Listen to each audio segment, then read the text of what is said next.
এই প্রথম সংবাদ মাধ্যমের সামনে দাঁড়িয়ে অঝারে কাঁদলেন টুনি। অশ্রুসুক্তি চোখে বললেন, যখন পুলিশের কাছে গিয়ে সব বললাম, এক পুলিশ অফিসার স্তব্ধ হয়ে যান। তার চোখে উঠে আসে জল। তিনি জিজ্ঞেস করেন, তারেককে আপনি কতটা কুলাঙ্গার কিভাবে? একজন নারী আপনাকে কিডনি দিয়ে নতুন জীবন দিয়েছেন, আর আপনি তাকেই নির্যাতন করেছেন।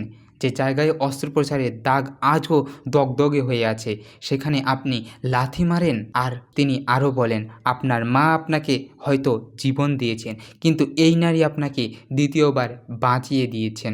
তার নাম টুনি। এই নারীর কিডনি আজও আপনার শরীরে। আপনি শুধু স্বামী নন, আপনি একজন অকৃতজ্ঞ, একজন খুনি। ভালোবাসার আত্মত্যাগের মানবিকতার খনি। আমি আমার স্বামীর নাম মোবাইলে সেভ করেছিলাম তারেক অক্সিজেন।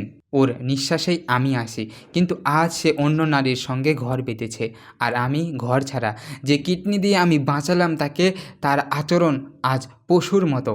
আমি তো মানুষকে ভালোবাসি, কিন্তু সে তো মানুষই হতে পারল না। টুনি জানালেন, অনেক পরীক্ষার পর তিনি স্বামীকে নিজের কিডনি দেন, কিন্তু কখনোই এ কষ্ট তিনি ভাবেননি। তার একটাই আশা ছিল, যেন ছেলে একদিন গর্ব করে বলতে পারে, আমার মা বাঁচিয়েছিলেন আমার বাবাকে। কিন্তু বাস্তবতা ছিল অত্যন্ত নির্মম। অপারেশনের কদিন পরেই শুরু হয় অবহেলা। ডাক্তার বলছিলেন, তোমার দ্বিতীয় জীবনে তোমার স্ত্রীর দান। কিন্তু সেই কথা তারেকের কানে পৌঁছায়নি হয়তো।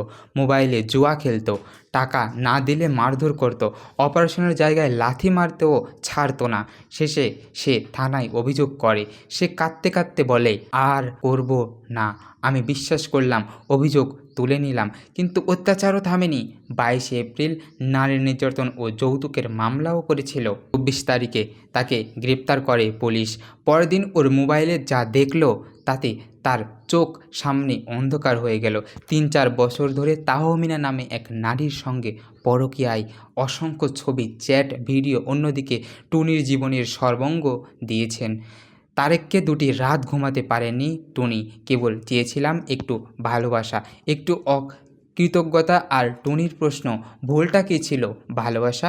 একজন স্ত্রী যিনি কিডনি দিলেন, তবুও সমাজ তাকে সম্মান দিবে না। তিনি চান এই কাহিনী দেখে যেন আর কোনো নারী অন্ধভাবে বিশ্বাস না করে তার স্বামীকে। সে বলে, আমি চাই আমার মতো আর কোনো নারী যেন নিজের অঙ্গ দিয়ে প্রতারিত না হয়। এই সমাজ যেন বোঝে, একজন নারীর আত্মত্যাগের একটা মূল্য থাকে। স্ত্রী তাকে অক্সিজেন ভাবত, কিন্তু সে স্ত্রীকেই বিষই দিয়েছে। প্রিয় দর্শক, আজকে এ পর্যন্তই। আপনার সঙ্গে দেখা হবে আরও একটি নতুন ভিডিওতে, আরও কোনো নতুন তথ্য নিয়ে। ততক্ষণ পর্যন্ত সকলে ভালো এবং সুস্থ থাকবেন। আজকে এখানেই বিদায় নিচ্ছি।